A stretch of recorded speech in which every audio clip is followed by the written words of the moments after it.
Initially, this was an old kitchen. It was dark, very traditional, and with very low backsplash. One of our objectives was to open and brighten up the area with all the beautiful sunlight and a view of the lake. We wanted to incorporate all of this and make more of a living space and not just a closed-off kitchen. We used high-gloss lacquer in the platinum finish, with the finger channel allowing for a handleless, modern look. This is a condo, and lots of storage was also a need, so we built in this appliance garage to keep this beautiful countertop clutter-free.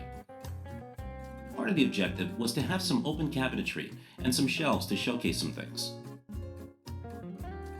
We did lots of things inside the cabinets, like this Le Mans corner, which brings life into this otherwise dead corner. The built-in cabinet lighting comes with a remote that lets you set the temperature and intensity of the lights.